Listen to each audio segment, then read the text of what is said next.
he got hit by a car when he was in Chile. So he had a metal plate. He has a metal plate in his leg, like right here. And day 2, because we started off we went really dumb. So I flew into San Diego, like went out with him and his friends. Then woke up the next day, kind of, we were slow to start. So we went 30 miles, 3 hours of sleep in a Motel 6, another 30 miles, like just right off the bat, like the first weekend. So the night of the second day was terrible. Like he couldn't move his ankle, and we were like worried that like he was like, dude, can you feel my metal plate? I was like, I don't know, bro. So we were just like FaceTiming all our doctor friends, like, yo, do you think Mikey's leg is okay? Just like, I mean, I obviously can't tell anything over FaceTime. And then we were only 10 miles out from one of our friends from college. So the third day, which is probably like the most wrecked he was, I ripped both backpacks, and he was alternating hopping on one foot for like 10 miles. But anyways, that's all she wrote. To be clear too, they didn't take any PTO during this. So, I mean, even more impressive. Work's got to get done. Yeah. Work's got to get done. They would walk to coffee shops and work from there. Take stand-ups. Take stand-ups and meetings on the side of highways. The middle of COVID too, so it's like nothing was open. We would just be working on like the sides of streets and stuff. Yeah. And not like how most people would do like that trail where it's like actually like hiking through it. It's like literally just walking along the highway. And like there were times when we had to do highway. There were times we were like running up mountain roads. There's definitely some sketch parts. Got pulled over. I had a machete sitting on my backpack too. Of course. And we got pulled over. We got pulled over walking by a cop one time. 101. And all he said was just like, "Yo, can you put the machete like out of sight? Can you put it like behind you rather than on the side?" I was like, yeah. Dog, I need you to conceal your machete. Should I get this thing popping? Yeah, we're it's been recording? Yeah. Dude, that's a hell of a cold open. No, it's been recording for like a minute and a half. What's up? I just barely hit it like a minute ago. Okay. So you're good. Driveline R&D, episode 73. This is Alex Caravan, Director of Data Science, drinking another squeezy rider, although B-Man isn't drinking anything, so your boy, we'll see what happens. Lindley? You just don't say podcast anymore? Driveline R&D, dog. Driveline R&D. Kyle Lindley, Pulse Product Manager, also drinking a squeezy rider. I've never had this one. I've only had the, was it the fresh squeeze? The little squeezy or the fresh squeeze? Yeah, I've only had fresh squeeze. I'm excited for this. Yeah. Anthony Brady, Director of Sports Science at Driveline Baseball, primary host of Driveline R&D podcast. Research and that's something. drinks. If I drop the podcast, if you don't be dropping the R&D, you're gonna say primary host of Driveline. Yeah, I don't even know what to say. I've got a little juicy from Deschutes today, and episode 73. We have a guest today, Brandon Mann. Yeah, Brandon Mann drinking a bang. Nice. Blue Raz. Is that your go-to flavor? No. I actually really like the cherry blade lemonade. Oh yeah, that one's tight. That one's pretty fire. Yeah, I haven't had a bang in so long actually. Yeah, me too. 5 hours. 5 hours. Hey, this is super random, but do you guys remember? I think it was like 2017, 2018 Driveline, and everybody was crushing the spikes. Yeah. Spikes are different. There was nothing like that. Spikes were different. Like, I've been on a mission to find them. Yeah. I can find them on Amazon. That's the only place I can find them right now. I thought you were gonna say the saltwater jugs. Yeah. Wait, those things, the aminos. That's like a Rob thing. Do you remember that the large jugs? People were putting salt and like little flavoring, and like Jake or something, you know. Nah. Everyone was like, salt gains was a huge thing. I remember people saying that. That was the salt gains. Everyone had their like jugs and stuff. We were just crushing the free bulk supplements that like Bodie would buy. I remember that. Had, like the supplement rack. Everyone was just like going ham. That was a crazy concept to me, dude. Like a training place that was just like, here's all the whey, isolate, casein, all that stuff. It's just like have some. It was like bulk packages. Like you could just do whatever you want. I was like, this is crazy. Dude, the thing is, I wasn't in energy drinks when I came to Driveline. Like Driveline got me into bangs. I mean, to this day, I'll drink. I mean, I'm not drinking any sugar.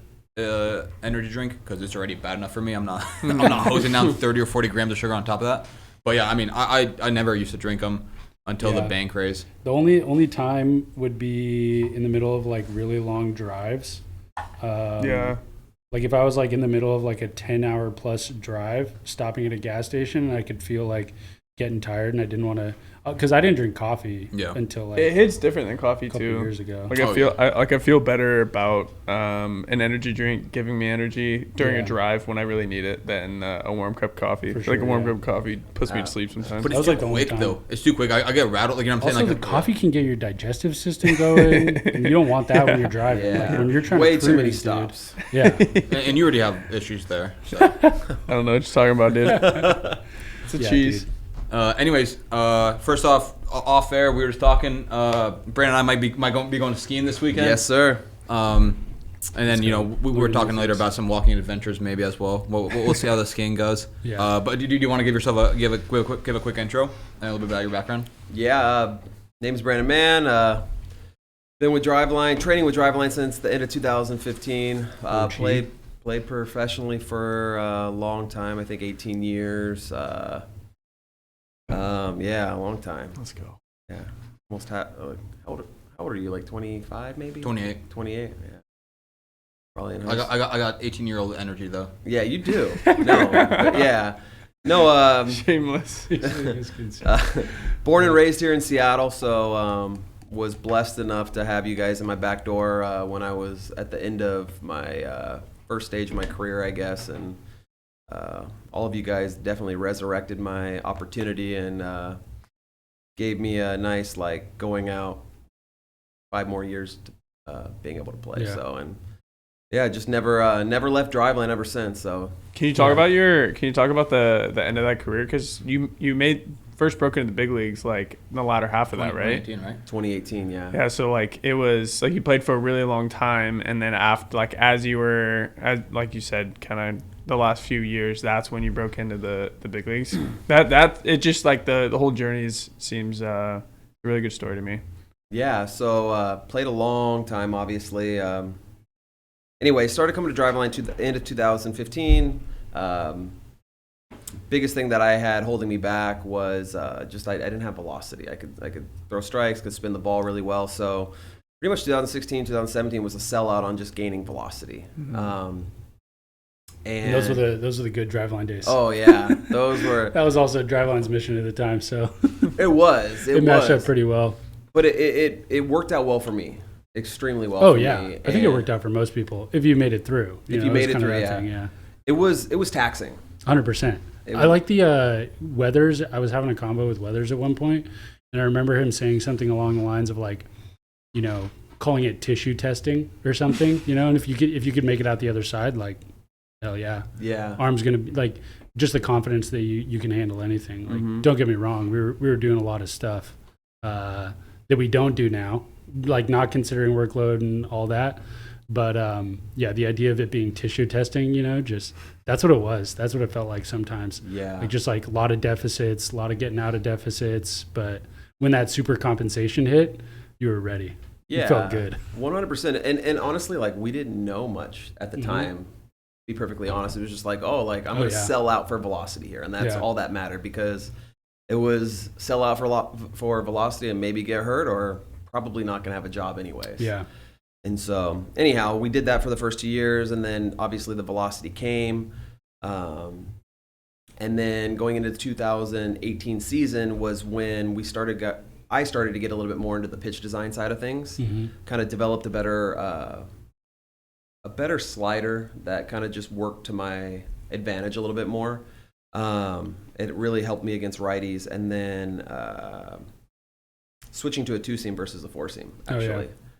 And realizing at the time we didn't really know what seam shifted wake was, but it definitely played a part into how my fastball worked back then. But I just had a really dead zone 4-seamer. So moving it to a 2-seamer, trying to be a little bit more laminar. Had some conversations with Bauer about it. Yeah, that was when we were getting into all that stuff too. That was kind of it kind of lines up your interests with what we were starting to take off with it each time. Early on, it was just very velocity focused, and then when we got new technologies and stuff to work with, you started to get TrackMan and Repsodo and Jim. Then it was okay, pitch design. Yeah, Matty D and Jags led a lot, there. Yeah. And then it kind of just shifted, so it lines up pretty well. Yeah, it's pretty perfect storm. It worked itself out well, because it definitely helped me to kind kind of ascend and had a really good 2018 season, and it kind of just opened my opportunity to go back to Japan. Then 2020 re-signed with the Texas Rangers, and then COVID hit, and then it kind of just COVID kind of shut the door on the playing career at my age. But to be perfectly honest, if COVID didn't happen, I think I could still be playing. Yeah. Just because, like, I still, to this day, I still do my throwing. I still First one in the gym every day, it feels like. Yeah. I try to get here early, get a lift in, get my throwing in. And I'm just trying, like, now that I'm working here, I'm trying all kinds of different things on myself before I kind of put them out there on other people. But I think the one thing I liked about the earlier Driveline days is, the workload was crazy. But there was a lot of things that I kind of miss within the throwing program that we did that's no longer there. And so, like, with some of the guys that I'm training, I kind of mix in a little bit of that. A little bit, obviously, on the workload side, it's way different. For sure. But, yeah. Do you have specific examples? We don't really, like, even like in our velocities here, we don't measure green ball. We don't throw it hard anymore. I've noticed that. We used to, bro. Oh, man, that was... It was 2x10s with the greens and blues. Yeah. People were Rollins? Yeah, and people were trying to PR on pivot picks too. Yeah. Like everyone, like they were judging if it was going to be a good velo day or not by like the velo on their black and green pivot picks. Are you just gassed by the time you get to your walking windups?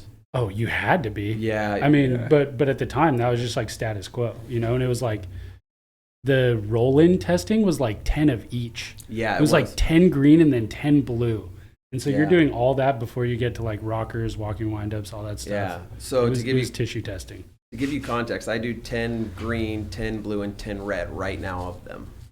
I throw the baseball a little bit less now because I don't. Right now, I'm just trying to go through more of a little bit of a velocity phase and an arm action phase. So see what you got. I'm not as worried about the amount of throws with a baseball currently. Yeah. Obviously, once I transition, and I told you guys I'll probably throw a live AB on Friday just because. So getting ready for stud season. Yeah, stud season, absolutely. Right. But no, I'm just kind of testing that back again. Like I don't see that as much in there. And I also notice like people like their first drill, whether it's rockers or step backs, they're just kind of doing blue and red. And I'm firing all of them because that's what I always did, and it worked really well for me. And one of the first things that I learned from you when you were a trainee, you probably actually don't know this, but there was like a time where I was getting stuck in a lot of deficits early on, and it was because I was just blowing out my recovery days because I was doing recovery days when other people would have hybrid days. And back then it just felt like everyone's eyes were always on the board when you were throwing, you know? And you almost had that like element of like, hey, ramp it up. Like, I'm not just, even if it's a recovery day, like you still kind of cared about that number on stuff like pivot picks. And I remember you having a convo with someone, might have been like, I can't remember, it might have been like Walsh or Feenstra or one of those guys talking about just like how on your hybrid Bs and your recoveries, you took them like way lower RPE than most people I knew in gym. And I would like watch you go through those days, and it was just like pretty effortless going through the motions. Like you didn't care at all about the number, and that was fine. And then when you got to your velo days or throwing the baseball, you just felt better. And like seeing that clicked enough for me to be like, oh yeah, I'm probably just like maxing it out 6 out of 7 days a week, These recovery days that I have are eyewash because I'm not even actually like toning down the velo. 100%. So, I've noticed that a lot, especially the Gen Pop group that we have here. They're younger and like they're all about like velocity and because that's their entire focus here. And I'll watch their recovery days, and they're still watching their pivot pick throws, how hard they're throwing them. It's almost like we just need to shut off the radar guns those days for them. Or like I've actually told a couple of guys, you're not allowed to come in on recovery days. Yeah. Just because like they're wasting their hybrid B, A's, and velo days because I don't know. Like well, there's a weird like social dynamic on the floor that happens when like especially if there are new people that come in, like you kind of want to flex your numbers a bit. You don't want to get your recovery day mistooken for it being like a bad hybrid B or something, right? Yeah. Like everyone kind of wants to have that throwing harder chip on their shoulder, and that can kind of like pull it off. But not to be too cheesy about pulse, but that's probably one of the like biggest value points I think for using pulse in live mode. Goblin was just telling me he'll like go back to one of his max effort days in pulse, look at the maximum arm speed, just checking out the peak arm speeds there, having it to get whatever 50% of it is, and then he's like, right, my whatever, if you're doing half your torque or half your arm speed, he just like won't let himself go over that on his recovery days, and I think it's awesome. I know like having your phone there and connected to a sensor all the time isn't the most convenient thing, and can run into some obstacles there, but super valuable. We even talked about it with Nick about like, you can go if you're feeling good on your recovery day, good on your hybrid B day, you can go until you are like, what your capacity is that day, but you don't know if that's going to prepare you for the velocity day that's 2 or 3 days down the road. Yeah, no, 100%. And using it in live mode for some of those kids that are out there, like just blowing it out on their recovery days, they're going to realize that their workload's probably way too high. But again, like I don't think that they are doing that. So maybe that's actually a good suggestion for them. Mm-hmm. So like they know what their workload needs to be on a recovery day, and they're going to be done with that through their pivot picks because they're out there just blowing it out. So I'm actually going to use that suggestion. So that's great. I've always used the radar gun when I have it as like regulation for 100%. Those, like, okay, hybrid B day, no blue balls over 61 or something, or 58 and below is what I'm looking for. But for sure, like I've actually started to do that too, is I'll throw it in live mode if there's a bunch of people in the cage and I can't get like my baseball throws in with the radar gun. So I'll just like, when I'm throwing back and forth into the net, that feedback of just like arm speed, torque, getting an idea of kind of like where I'm at is way more valuable, because it's easy to get carried away, especially if you feel good and you have like a good warm up, arms feeling like loose, it's a recovery day. You can let those get away from you for sure. For sure. Our product designer, his name's Nick Chapa. He actually brought an interesting story to me as well. Outside, like long toss outside, you think of, I can see the arc, I can see how far the ball is going. So that's my feedback. Like that's a pretty good intensity feedback. But he's like, sometimes on a windy day, you're like, do I just not have it today? Like, I'm feeling fine, but like, and I feel like I'm throwing enough to get it there, but it's just not getting there. And having some like measurement of like, your arm speed, your torque's the same. It's just like a windier day or whatever. I thought it was an interesting anecdote because usually you're saying like bake that in like content or marketing or like appealing to users or just like a use case. Just another use case for like people, even if they're, because like I guess return to throws do the same thing with like throw this distance or whatever, and it's just again an imperfect measure. But anyways. Yeah. Do you remember how many? Because we were all super excited when you were, and I just started at Driveline. We were all super excited when you were pitching with the Rangers. Do you remember how many scoreless innings you had? Because I know it was a few, right? You had a couple appearances where you hadn't given up a run. Yeah, it was 5. It was almost 2 weeks, and I hadn't given up a run in 5 innings, and then I got sent down. Yeah. What happened? Yeah. Somebody was coming off the IR or whatever. There was. I remember we went to. 10-day, I think is what it was. We went to one of the games. I think Dan was there too. That's before he went to East Coast, and me and Dan were chilling in the suite, and we were like, obviously rooting for you to keep your scoreless inning streak. And there was like one inning, or a couple plays where, you basically had 2 decently hard hit balls that went to the outfield, like not super deep, but we were just like, let's go, getting it done. Like, who cares how it is? 0-0 ERA. I don't care what the FIP is. I don't care what the XFIP is. X-WOBA on this. No, I remember that because like I had this weird thing with the Mariners where I didn't hit anybody in 2018, but I hit 3 people that season, and one was Ichiro, one was Nelson Cruz, and then the other was Denard Span. Yeah. And so one of those innings, I hit Nelson Cruz in the foot.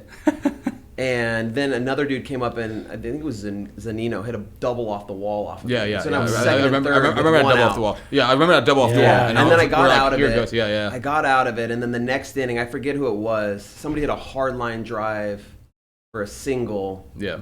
And then I got the next 2 guys out, and then somebody came in and got the last guy out. But I don't know. That was for some reason I just kept hitting Mariners. Yeah. I hit Ichiro in the head. with a fastball. Damn. Oh no. That was on a backfield in spring training. Completely dropped him. But yeah, was that before or after the velo boost? That was in March of 2018. Oh shit. Yeah, in a backfield in spring training. Literally, so it's like, this is a random. I don't know if you guys know the story. No. Okay, so. Yeah. When did I'll have a Ichiro decent innings after this. When did he When I retire? hit Ichiro too. No, but yeah, it'll kind of tie well together. Such a sick story. Okay, so 2018. Nelson Cruz and Ichiro. Yeah. Oops. Hit on This him. is a true story. Okay, Sit so your ass down. I love telling this story because it's very true, and I do have the video of me hitting Ichiro on the head, so I can share that with you guys later. So, Put that as a thumbnail. spring training 2018, backfield. Nelson Cruz, Robin Scano, Ichiro, Ryan Healy, and then like 2 other people from there. Like they all come over because they don't want to travel with the team or whatever. And so like I just happened to be starting that game going 3 innings. I never start, for some reason they started me for 3 innings. Anyways, I strike out Ichiro on the first at bat, which was tight because like I'm from Seattle, he's a hero of mine. And then I got Cano to ground out, so it's two outs, nobody on, and Cruz hits a ball like maybe the farthest ball I've ever given up in my entire life. Yeah. He runs to first base and goes back to the dugout. And I'm like, damn, he did that to me. And then I got Healy out. Next inning, Ichiro leads off again. Like they're literally just like, I'm just gonna face these guys. Putting you in the blender. Yeah.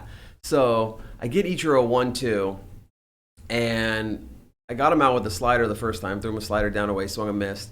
I'm like, I'm gonna go up and in with a fastball. And so, like, just drilled him square in the head. And he just falls on the ground, just, like, laying there. Oh, no. And I just fall to the ground, like, on my knees, like, oh, crap. And I take my hat off out, because it's like a Japanese respect thing that you take your hat off over in Japan if you hit somebody in the head. Anyways, like, he's down for, like, a good 2 or 3 minutes. Ryan Healy's in the background, like, yelling, like, F this guy, like, saying all this stuff. Anyway, so then after, like, I was done with my innings, some of the Japanese media comes over and interviews me, and he's like, "Oh, you played in Japan, like." Yeah. Why'd you try to take out Ichiro? Basically, like they were kind of, and I was like, "Oh, I'm so sorry," blah blah blah. So, anyways, eventually the media actually goes and talks to Ichiro's translator, and his translator comes up to me maybe around like the 6th inning. He's like, "Hey, would you like to meet Ichiro?" And I'm like, "You want to meet me? I just almost killed him." Yeah. So anyways, like the 8th inning rolls around, he's done with his stuff, so the translator comes, grabs me, and then I go have like a good 10-15 minute conversation with Ichiro next to the clubhouse. It was super cool, and he was just like, keep pitching the way you pitch, using that slider down and away, and playing the fastball off of it, and then coming up with it. He literally said to me, he was like, I was like leaning out to like chase your slider. Like he almost like took credit for the mistake. Yeah. And in my head, like, that's a Hall of Fame guy just talking to me, like, kind of like talking me up. And I'm like, You go, I was going for your head, dog. Don't ever step in the batter's box again. Yeah. Get off the plate, bro. No, but it was like, for me, like, at that point, I'd never played up there. And anyways, like, it was really cool. And then my first game in Safeco, I hit Nelson Cruz, and he missed a week and had to get x-rays on his foot. Oh, no. Yeah, and then my last game of the season in Safeco, I hit Bernard Span in the game, and he also left the game. Oh, God. Felt like the Mariners that year really hated me. And I'm just like a Seattle kid. This guy's gotten me good a couple of times. I've hit you a couple times. Wait, what? Not at full intent. Yeah, Definitely not at full intent. I didn't say that full intent. Well, like with football or something? No, in 4-3, like late night when we played a 9-inning game against each other one time. Yeah, we did like the hit tracks 9-inning games, but I would have to throw left-handed. Oh. So yeah, my lefty. Yeah, I was trying to credit play too. I was trying to credit play as well. Okay. No, the story I was gonna say is, I don't know if do you remember Robert Robbins? Yeah. So he's a good friend of mine. I actually just remembered now that I'm talking. I blew him off 3 weeks ago. He hit me up. You want to catch up over the phone? I was like, dude. yeah, this weekend, and I never got back to him. So I'm gonna get back to you this weekend. I hope you're listening. But It'll be another 3 weeks. But yeah, I'll get back to you in April 2024. So he's I mean, you probably kind of like he's got a pretty decent fastball, and then he has a pretty nasty slider when it kind of clicks. The big thing with him was if he had enough time to warm up, he'd be pretty nails. But if you kind of like rushed him or whatever, he'd like take an inning to warm up. But he pitched really well. So I initially, when I moved to Seattle, I lived with him. Then he went back to school, moved back in November 2018, got signed off Pro Ball 2019. He had like a insane performance. Actually, This do you remember Pro Day? This is at Pro Day. Yeah. But wasn't that the same one that was the same one that Haggerty and Beimel came to, right? yeah. Were you there? Actually, Were you there for that one? I thought I was there to watch that one. I'm gonna go ahead and tell. Haggerty showing out, and I was just like, because I remember that was ridiculous. Yeah, what Haggerty did. It was so sick. 40 I was like, yeah. what the fuck, dude? This guy's just pumping. He was like 97 or something. Yeah. I was like, what the? As a side note, during that, I think it's fine to talk about. I don't know where you're going with this, but maybe we don't. All right, maybe not. But anyways, so he pitched really well, got signed, and then he was with the Cubs, and then I think his first like live inning, he almost plunked both Ian Happ and someone else, like some other like starter, and like they were like trying to fight him, and then he was just saying he like didn't want to be like he hadn't done it on purpose. He also didn't want to seem like a pushover. She was like kind of standing his ground, but like not really. But yeah, I don't know. I was like, that's the most Boobins story ever. Just trying to go ham. So was that in like an inter squad type thing? Yeah. This is like March 2019. And hitting people in inter squad is like just the worst feeling. Yeah. Worst feeling. Yeah. Like I said, when Boobins is on, I've seen him pitch really, really well, and I've seen him be quite a bit wild too. Which up, 95, 96. Pumps. So how'd you get started in KBO coaching? So I played in Taiwan at the end of 2020, but I actually flew after I got released. During the whole COVID thing, I got released by the Rangers when they just kind of like a lot of teams released a ton of dudes. I actually hit up somebody I knew in the international department for one of the Korean teams. Said I would fly over there on my own, just give me a tryout basically. And they were like, yeah, sure. So I flew over there. Bought my own ticket. I had to pay, I think it was $100 a day to do the 14-day quarantine in like the government facility in Korea. Oh, that must have been. They make you just because you were like you weren't a citizen, or like what's the cost? Anybody comes in has to pay for it. That was like at that point, early in COVID. Yeah. That was the rule. It was really hard to actually get in. So anyways, I do that, and then they give me. So I'm literally throwing plyo balls into a mattress for the 2 weeks that I'm in there. Quarantine? Yeah, because I had no other choice. Wow. And honestly, plyo balls saved me there. Yeah. So anyways, I put a mattress up against the wall. I'm throwing. Literally, that's all I was doing all day long. I get 1 day out of quarantine till I have to throw a bullpen for them, and I threw really well. They gave me like a day. It was a 3-day trial. So the second day was just like I took ground balls, whatever they like that over there. So I had to show that I could feel my position. PFPs, you got to do those, boys. And then the third day they had me. They had me throw a live at bats. Anyways, they offered me a contract. I signed the contract pending physical, and then they voided my contract because they said I had a bone spur in my elbow, which I had no idea that I had. Interesting. So anyways, they void the contract. I stay in Korea for the next month. I stay with my mother-in-law. My wife's Korean, so my wife and daughter were still here in Seattle, actually. And so one of the Taiwanese teams hit me up, was able to get me a contract. My wife and daughter flew over. I left, I think, August 1st for Taiwan, did another 2-week quarantine. That's brutal. And then 3 days after that, I was in my first game.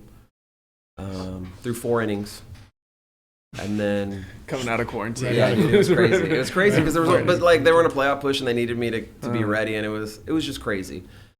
So if anybody looks up my stats from 2020 in Taiwan, don't trust them. It's not a representation of me as a player. I did punch out 10 in my first game, and then 10 in 4 innings. 10 in 5 innings. In the minor league game, I punched out 8 in 4 innings, but the minor leagues over there is. Anyways, but then after that, I was just gassed. So my wife and daughter were back in Korea, so I flew back to Korea with my wife, and then we just kind of enjoyed life there. It was it wasn't hectic or chaotic. So I tried to reach out to some of the other KBO teams, show them that I didn't have a bone spur because I did have to pass a physical in Taiwan, and there was no bone spur in my elbow in theirs.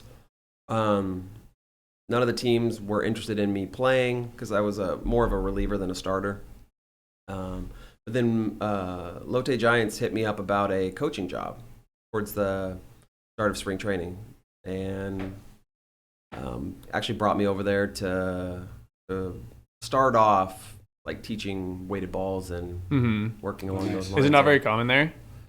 No. So the Lotte Giants were, you know, you guys know Josh Herzenberg. He's a buddy of mine, and he had kind of implemented the weighted ball program the year before, but then mid-season he got switched to director of research and development. So the weighted ball program just kind of went to shit basically. And so anyways, they brought me over to be the pitching coordinator, but really just to like implement throwing programs at the minor league level to start off. And I thought I'd be a perfect person for it after spending so much time here.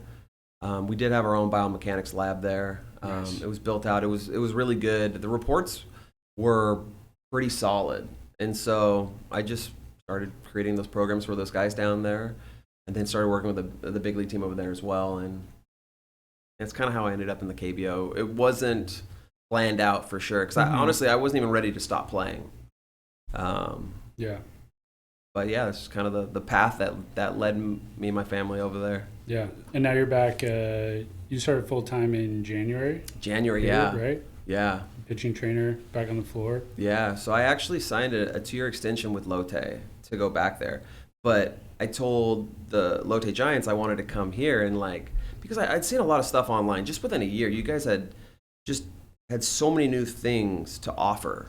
Right. That I felt like I was behind in my teaching of, you know, kind of being labeled the driveline guy of the organization over there. I wanted to like be up to date. Yeah. So I came here and I did a 2-week, I mocap myself. I did everything with you guys for 2 weeks, and then kind of got talked into coming on here. And so I let the team back there know, and yeah.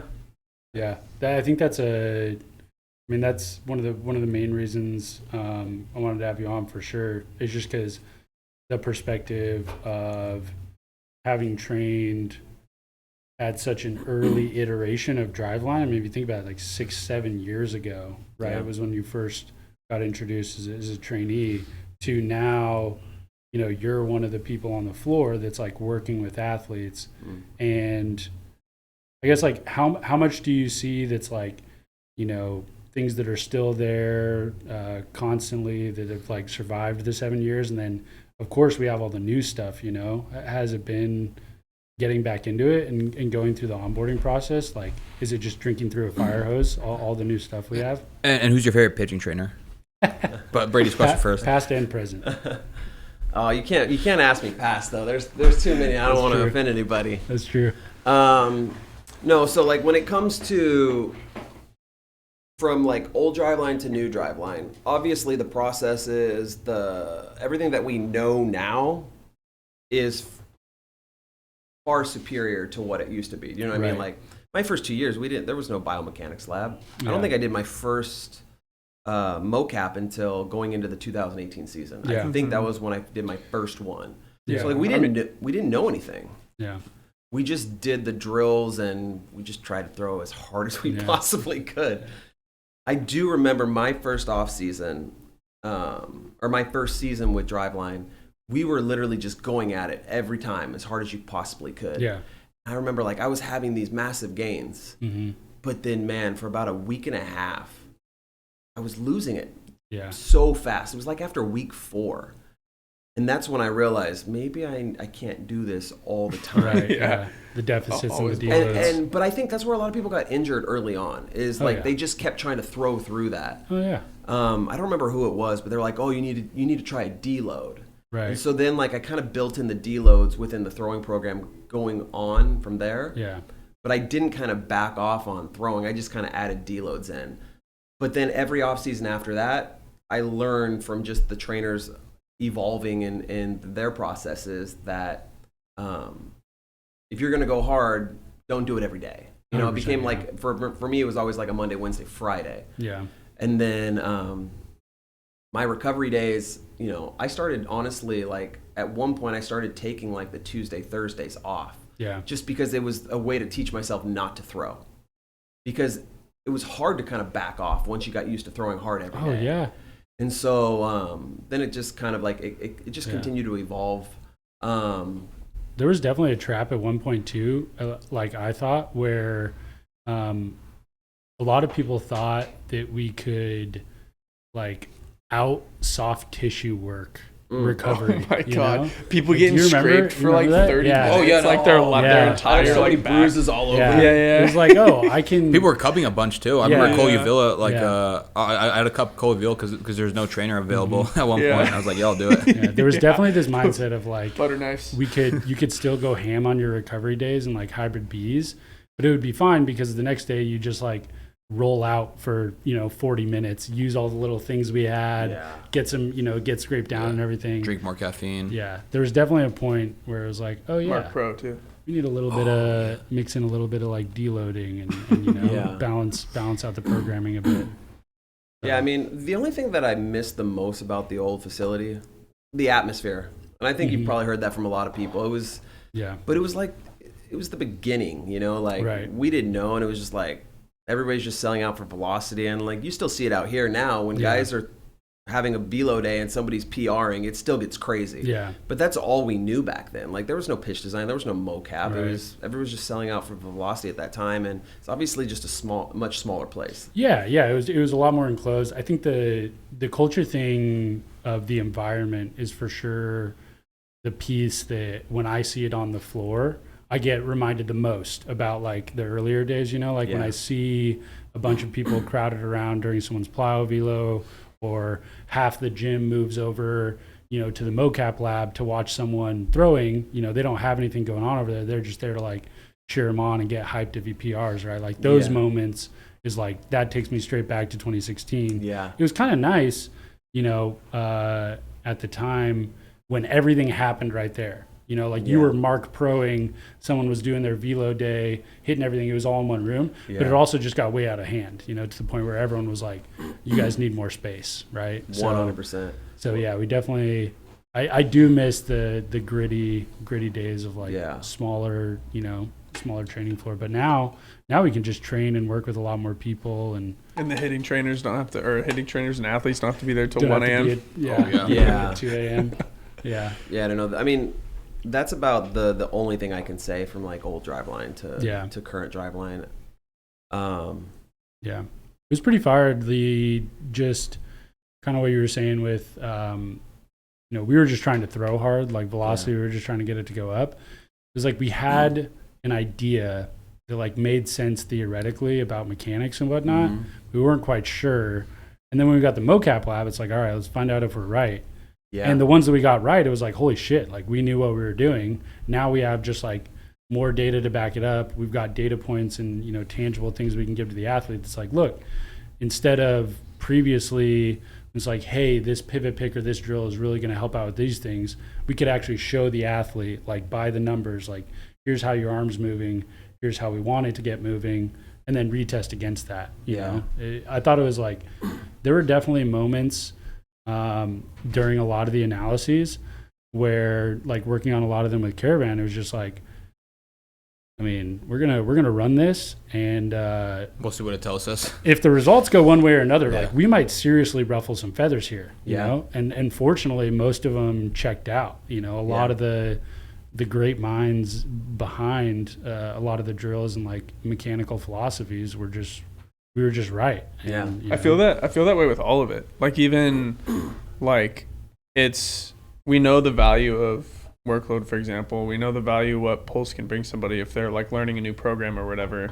But like with the Driveline throwing program with biomechanics and workload tracking and everything, like we have this program that has been tested and it's been like, it's worked for a ton of people. So we like know that this is a decent program. Now we can quantify it and everything, but like, the workload is kind of part of it's already dialed because of the stuff that you guys went through with the tissue testing and and like just found what works best. And then now it's just like some of these things for us, at least internally, end up being just like ways to quantify it and make sure that we're all dialed. Yeah.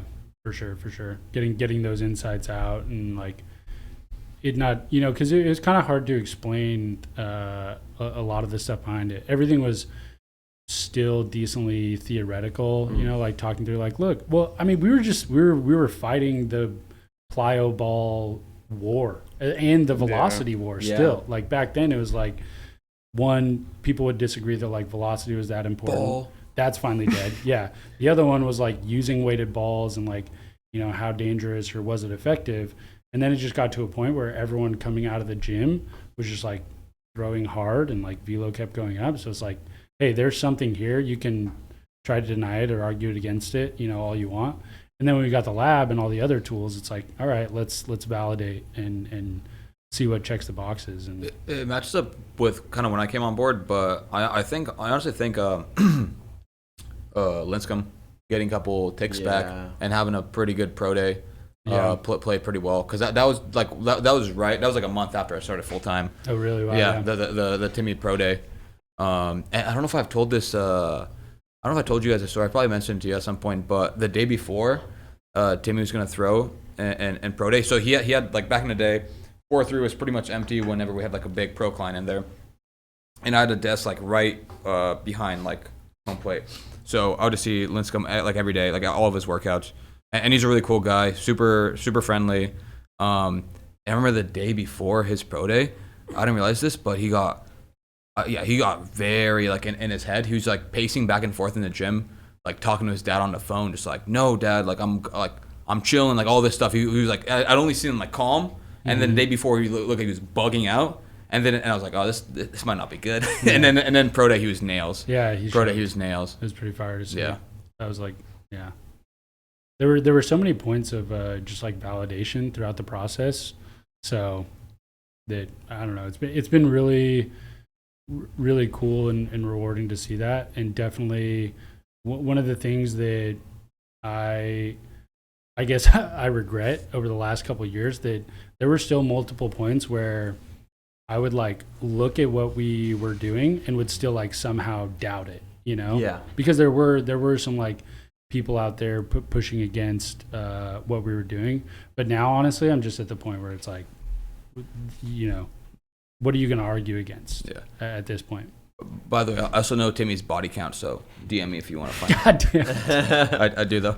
I was going to ask you as a side note, what are some of the biggest differences, like both cultural and just like training-wise, between pitching the States versus Japan and Korea? Oh, man.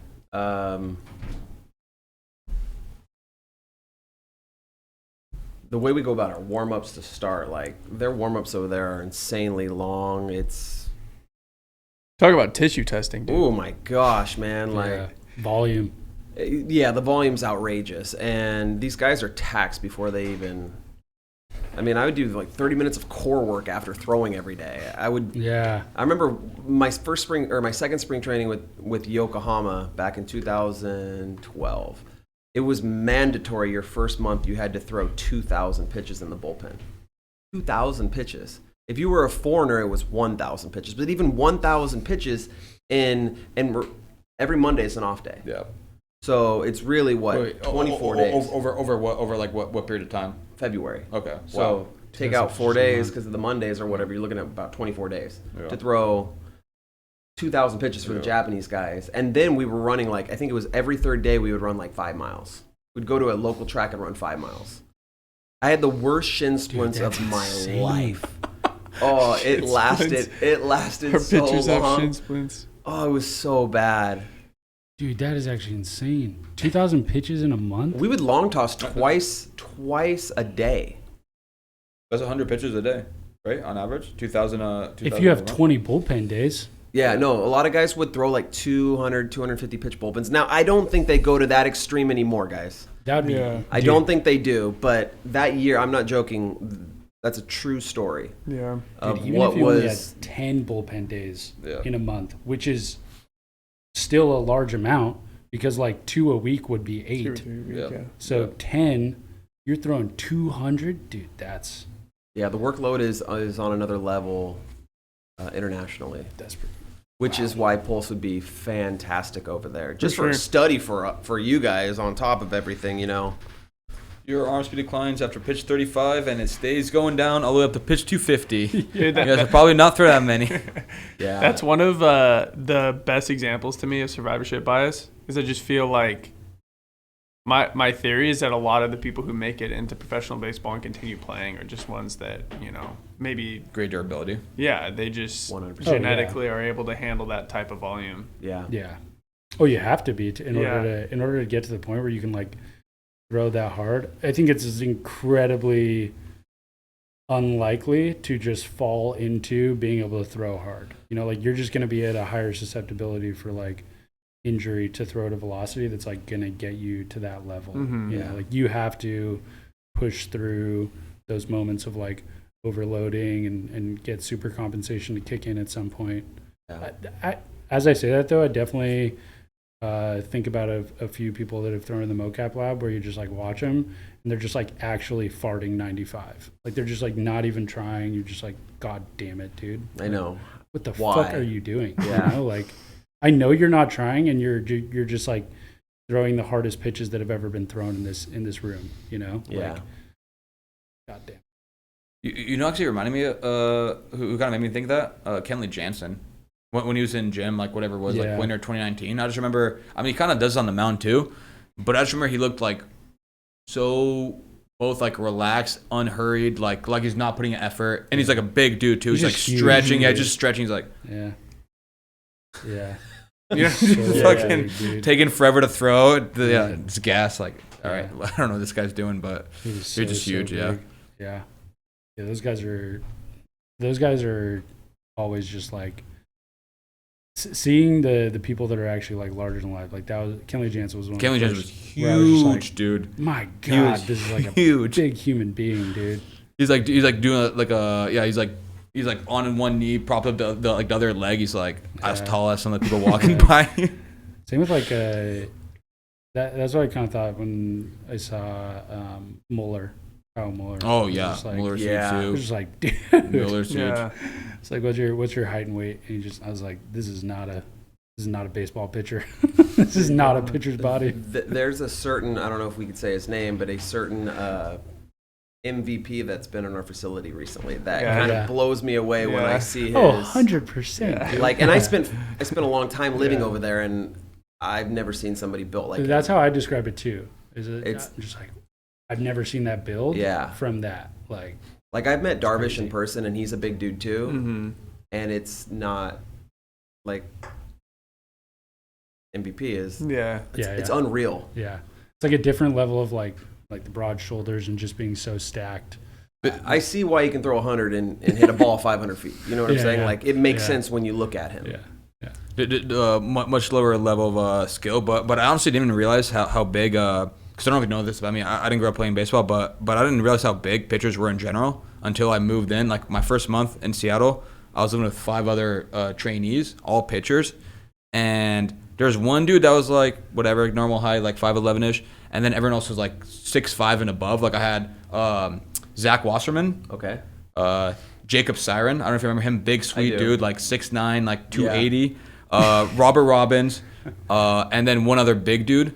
And it was all of us, and it was like, it was a Flama house or Flama apartment. Of course. No doors, What a throwback. one bathroom. We had 2 fridges, dude, but it was packed the whole time. Like I didn't even bother getting Did you have groceries. the sheets coming down to separate the two, like the rooms? No, we didn't have anything. But I was sleeping in the same room as Robbins and Wasserman. So a 6'7" guy, 6'5" guy. Literally, the room is smaller than the studio room. And I just remember like they were just just constantly eating. The sink was just clogged with food.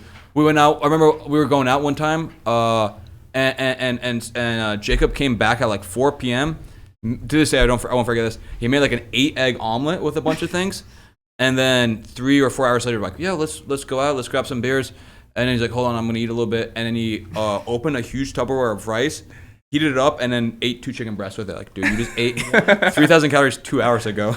That's crazy. So I was like, oh yeah, homies are big. And I remember, this is, I guess I'm still feisty, but it's me, my early feisty days. I think I end up wrestling both Wasserman and Boobins. And just getting wrecked. They're here training and they're wrestling our analyst. Yeah, I had one of them in like a almost fully locked in rear naked, and then they just like slammed me down. I was like, this should not be possible. They just slammed out of it. Brandon, with with this like training that you've gone through between the velocity and then doing some pitch design later on, is there like a niche that you're excited to get into as a trainer here now? Like, you know, Langan recently has gotten big into pitch design. Dean is huge into mechanics and everything. Like, is there something that you're particularly interested in? Huh? Into breathing. Yeah. Breathing. Yeah. Honestly, my biggest thing is I want to evolve in all areas, but I'm more passionate about training the athletes. Yeah. To be perfectly honest, just because, especially when guys like maybe they've been in a little bit they've lost some velocity, or they're just kind of stuck. I feel like that's where my strengths are going to be. To be your experience going through it yourself. Yeah, like and communicating to them like the ups and downs of the process, but just on the training side, honestly, like I love seeing guys throw harder. Like it gets me so fired up. Yeah, and they're so happy. It's like one of the best happy. things ever. It's what I experienced it in the lab too. If somebody PRs in the lab, it's just like best day ever. You know? Yeah. So honestly, like my thing is it's like a mixture of everything. Like I definitely want to get better at pitch design, and I study and I watch Langan as much as possible because honestly, that dude is unbelievable at it. I mean, he gives me something new every day that I'm just kind of blown away by. Yeah. And talking mechanics with Dean, he kind of just reminds me of like a pro ball coach, but just 10 times smarter.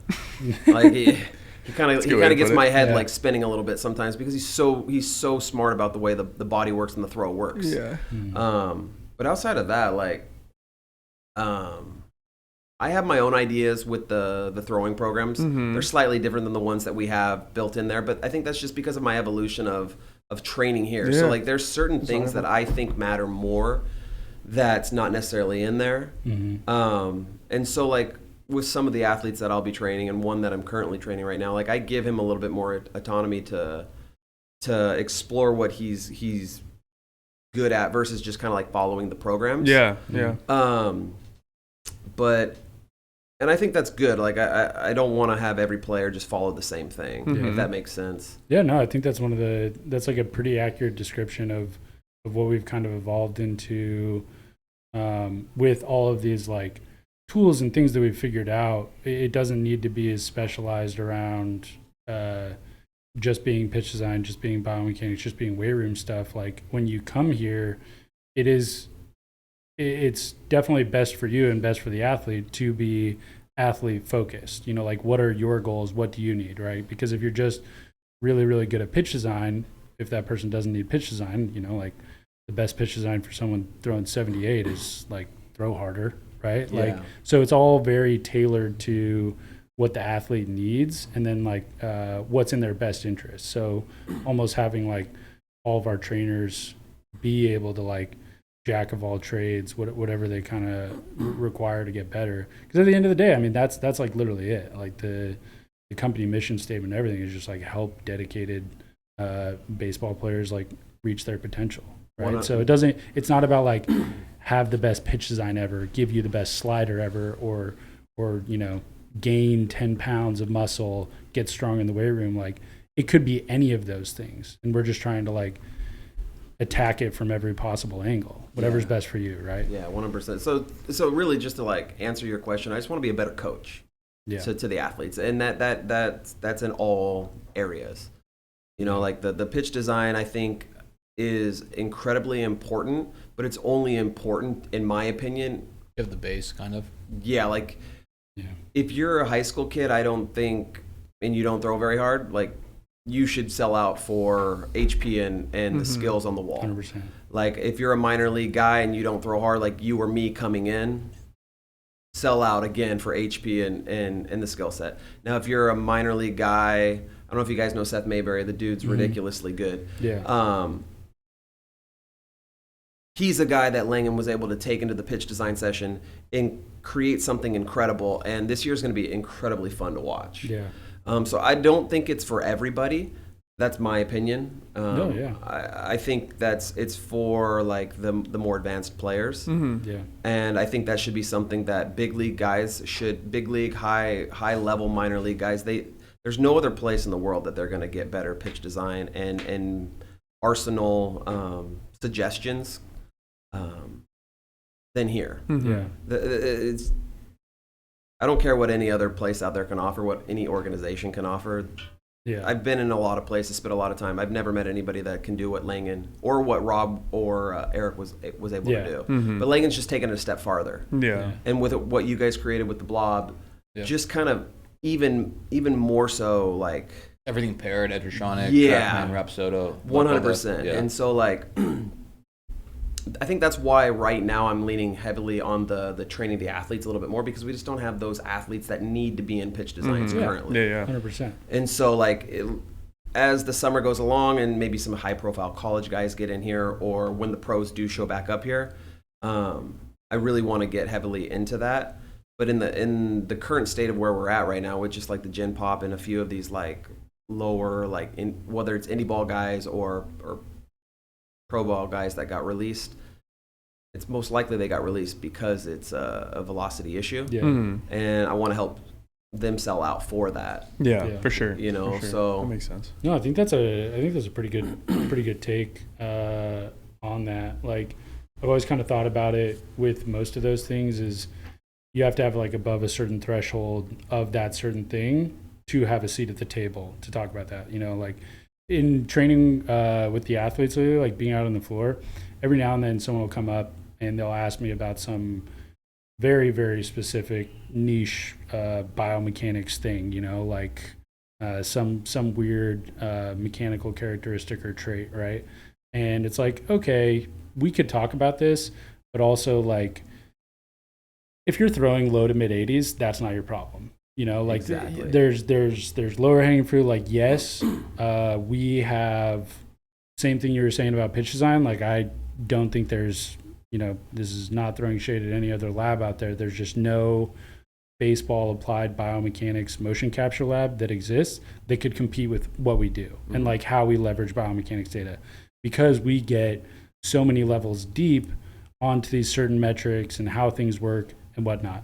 Just because we know that, though, doesn't mean that like that's the problem that you have and that's your golden ticket out of it. You know, like there's just lower hanging fruit out there.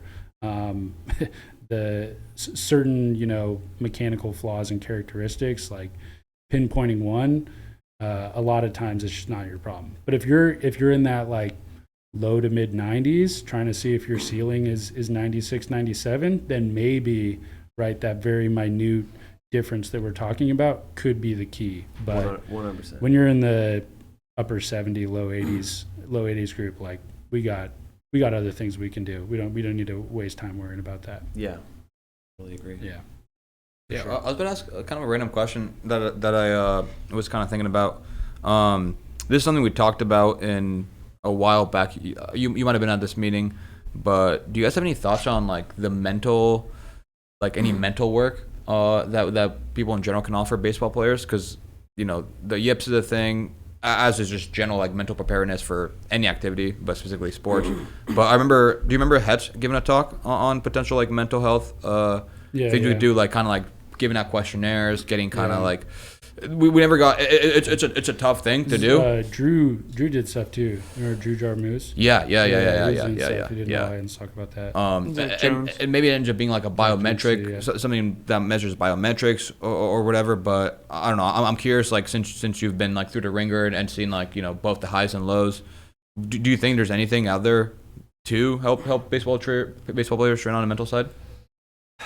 Yeah, I mean, dude, I've had the yips. I've had the yips throwing at first base, trying to throw strikes with my Ichiro's head. Yeah, like no, like there's that's one thing that I don't think personally, like I don't know if you can train that in a facility like this. I think a lot of it would come down to you just have to experience those moments and understand how you work and like most of the big league teams, they have a mental strength coach that travels with them. Yeah. You know, and like you have your weekly conversations with them. When I was in the lower minor leagues, I used to read it's the mental ABCs of baseball. Like I would have to go back to it. Like my hat every once in a while I would write control the controllables on it. You know, like baseball is just such a grind that you can create a bad habit mentally a lot quicker than you can mechanically, and that'll send you down a rabbit hole a lot faster than anything else. Yeah. So I do think that there's something 100% there mental. I just don't know how you would go about it in any other way than just like seeing how a player deals with failure. Like that's like the best. I think when my career started taking off, like after like I spent a lot of time with Driveline, I was able to like understand my failures more, and I started like trying to use those as like motivation. Yeah. And also just throwing harder just built my confidence. Yeah. And so like there is something to like when you're out there and you have these big groups and people are watching you and you're trying to like prove to people that I'm better than what I was last week or the week before that. Like you do, and you see the results, like you start like believing in yourself more and your confidence definitely grows. Yeah. So I mean like that is something here that does help build that. And I think it honestly built that a lot with myself as I continued to gain velocity. But it's definitely a problem within all sports, I would say. Oh yeah. I saw I really like the point about getting out of the kind of like space for those things. Like after my second Tommy John, I saw a sports psychologist for a while because I had just like, after 3 straight years of basically not playing and coming back and things not going my way, I just like went into this really, really bad rut of like really bad performance anxiety. And my athletic trainer at the time got me to go see a sports psychologist, and it did like wonders for me in the way I approach the game and everything, and dealt with failure. And I've taken a lot of that from, one thing we talked about when Jags was on was how the environment can like be really safe here in live ABs, and almost creating like more hostile environments to better prepare people for that. Yeah. Because I think I fell into that trap with rehab. Like rehab was so much just like check box, get to the next stage, you get a lot of wins, and then all of a sudden you don't play the game for a while, you go out, you make the right pitch, and you go up like a 3-run double, and you're just like confused. It's like, fuck, I'm not succeeding as much as I was. It's been a while since I've dealt with failure or kind of like recognized and felt that. So one of the things we talked about was, like maybe we could make live ABs a little more complicated, sprinkle in some errors, some bad breaks, throw some penalties out there for certain things, put a little more on the line kind of thing, Or just honestly also like make the pitchers, like if somebody gets a base hit on hit tracks, like make them go out of the stretch. Oh yeah, stuff like that. Like for sure. we never practice that kind of stuff here, and I think there's a ton of value in that. Like we try to sell out for velo here, and then we get into in there, but like you still got to learn how to pitch out of the slide step. You still got to understand how holding runners work, because it doesn't matter how hard you throw, if you can't do any of that, like you're still gonna.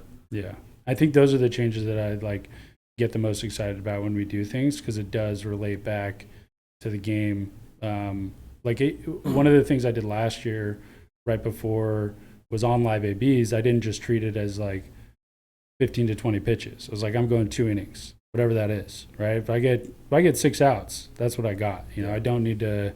I wasn't worried about the work. Or one thing I want to do this year, which I'd be pretty down to see more people do too, is before I go out into the season, get a couple live AB sessions with no tech running.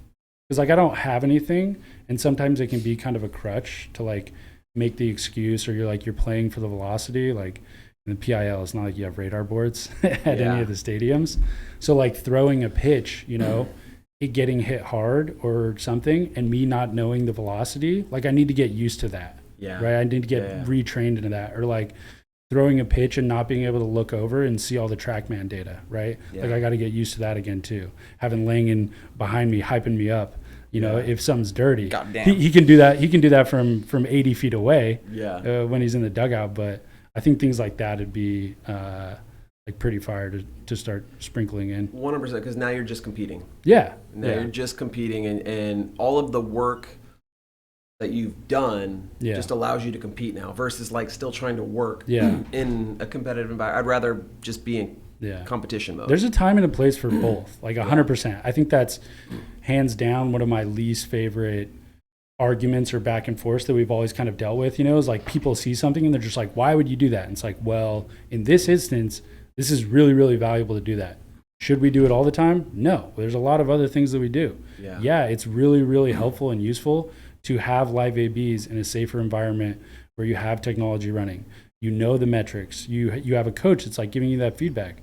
But if we do that all the time, I think we get into the trap of like, the old classic driveline thrower that just like is so addicted to velocity and only focused on that. So flipping out of that competition or into that competition mode, I think is like super, super key. Yeah, no, I think there's a ton of value in that. And then like I've seen it even just since being back, and it's a little bit even more now. Like a guy will throw a slider and he'll look back at his at whoever the throwing trainer is, be like, is that the right one? Versus like, I'm just trying to get this asshole out. Right. You know what I'm saying? Like, you tell me, was it a double? He swung it best, And that's what matters in that moment. Is like you're here obviously to get better, but you're here to compete, and we're trying to make you better. So like when you're in competition mode, don't talk to any of us. 100%. And I think we got to kind of get that back a little bit, because I know when I did my live ABs, I did have the velo up there, but all I cared about was I was trying to strike guys 100% out. Same. Mainly because I was gonna make $100 from Trevor, but yeah.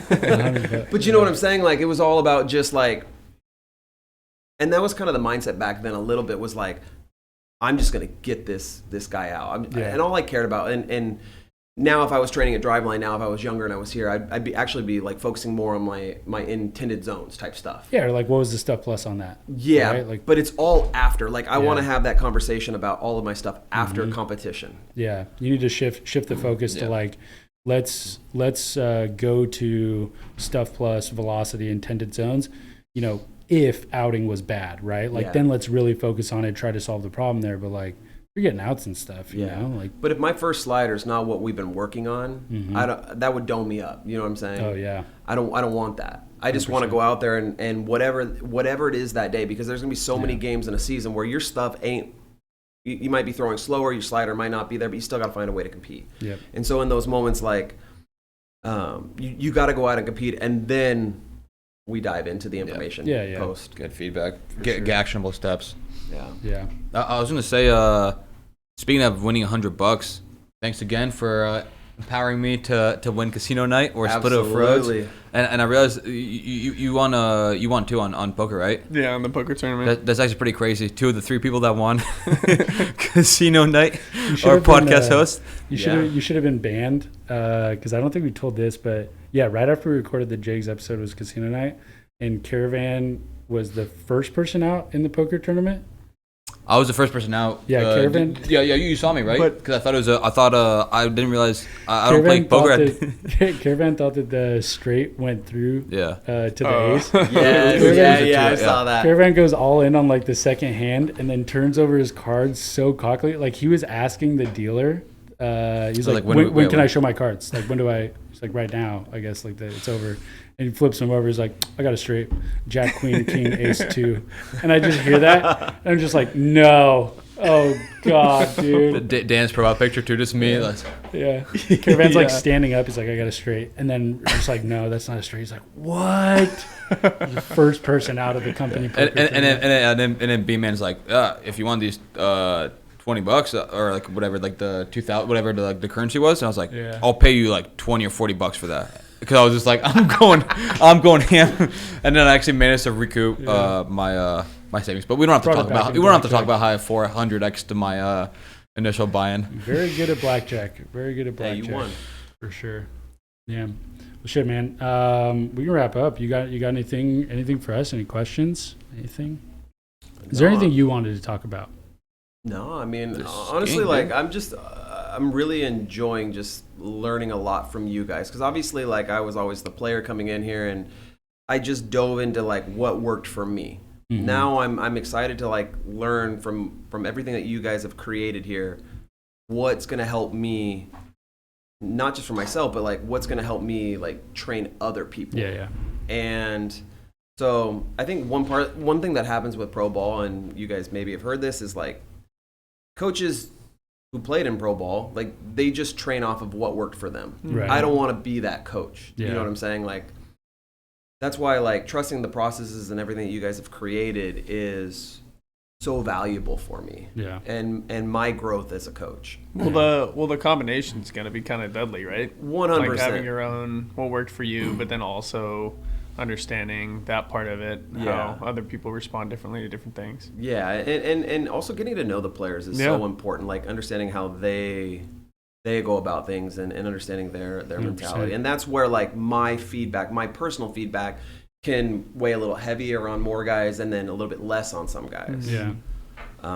It's kind of cool to see the types of athletes change over the last years. Like it's definitely changed in the last 7 years, but even just year to year, I feel like I see it on the floor, you know, like bit of bias because obviously the people that are coming here are a certain type of people, right? But even going out and talking to players that don't train here, I feel like the mentality of younger players is just like a little different. The way they approach technology, the way they approach the game. Yeah. A lot of people like want answers, you know, behind stuff because a lot of people have them now. Like we can finally measure a lot more things and give some more information. There isn't as much like I'm going to this guy because he's a guru and he does things. It's like if he tells me, I'm gonna want to know like why is he saying that? Yeah, there's like validation behind a lot of stuff. Like what have they done? What can you do for me? Like what do your track records show? Yeah, 100%. Yeah, it's pretty interesting. Cool.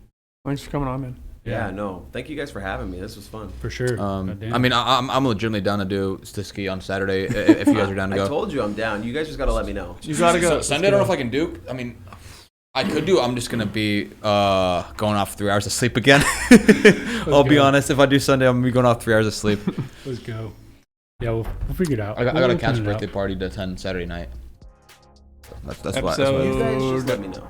Yeah, we'll figure it out. Episode 73. Thanks for listening. Peace.